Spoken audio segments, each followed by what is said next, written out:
ఈరోజు ఇప్పుడు నేను మీకు చెప్పబోతున్నటువంటి ఈ యొక్క స్వప్న వారాహి జన వశీకరణ యొక్క మంత్రము ద్వారా సాధకునికి జన వశీకరణ శక్తి లభిస్తుంది. అలాగే ఈ యొక్క సాధకుడికి ఎవరైతే శత్రువులుంటారో, వీళ్ళ యొక్క పతనం అనేటువంటిది ఎవరైతే కోరుకుంటూ ఉంటారో, వాళ్ళు ఈ యొక్క సాధకుడు జోలికి కూడా రాలేకపోతారు. వాళ్ళ వలన ఈ యొక్క సాధకుడికి ఎటువంటి ప్రమాదం గాని, హాని గాని ఎట్టి పరిస్థితుల్లోని కూడా జరగదు. ఆ యొక్క వారాహి అమ్మవారి యొక్క అనుగ్రహము ద్వారా. అపకారం తలపెట్టాలి అని చెప్పి ఎవరైనా చూసినట్లయితే గనక వీళ్ళకి ఏమీ కూడా అవ్వకపోగా వాళ్ళకి తిరిగి తగిలేటువంటి పరిస్థితులు ఏర్పడతాయి. అంతేకాకుండా ఈ యొక్క సాధకుడు జోలికి ఎవరైనా వచ్చినా వీళ్ళ యొక్క శత్రువులు గాని వీళ్ళ మీద పడి ఏడ్చేటువంటి వాళ్ళందరూ కూడా వాళ్ళ యొక్క తప్పులు తెలుసుకుని ఈ యొక్క సాధకుడు పట్ల అభిమానము, ఇష్టత ఇవన్నీ కూడా కలుగుతాయట.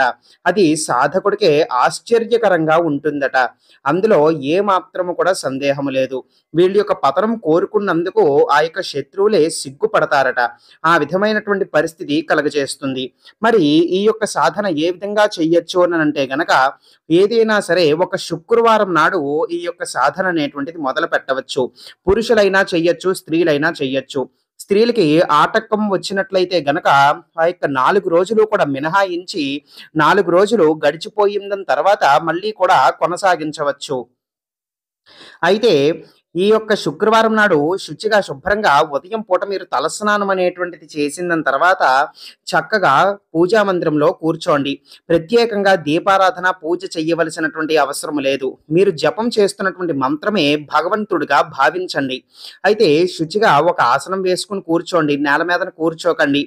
ఏదైనా సరే ఒక జపమాలంటూ వాడవచ్చు. లేకపోతే గనక వేళ్ల మీదనైనా లెక్క పెట్టుకోవచ్చు. మొట్టమొదటిగా గణపతికి నమస్కారం చేసుకోండి. మీ యొక్క పూజా మందిరంలో ఒక వారాహి అమ్మవారి యొక్క ఫోటో గాని, పటం గాని తెచ్చి పెట్టుకోండి. ఆ యొక్క గణపతికి నమస్కారం చేసుకున్న దాని తర్వాత ఆ యొక్క వారాహి అమ్మవారిని చూస్తూ నమస్కారం చేసి నేను చెప్పబోతున్నటువంటి సంకల్పాన్ని ఈ విధంగా చెప్పండి. అస్య శ్రీ స్వప్న వారాహి మంత్రస్య ఈశ్వర ఋషి జగతీ ఛందః స్వప్న వారాహి దేవత ఓం బీజం హ్రీం శక్తి ఠహ ఠహ కీలకం మమ అభీష్ట సిద్ధ్యర్థే జపే వినియోగ.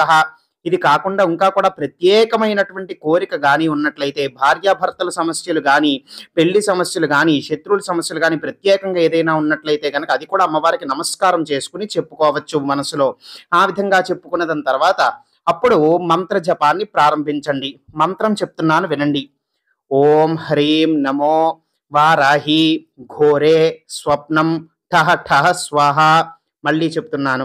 ఓం హ్రీం నమో వారాహి ఘోరే స్వప్నం ఠహ ఠహ స్వాహ. ఇది మూలమంత్రము.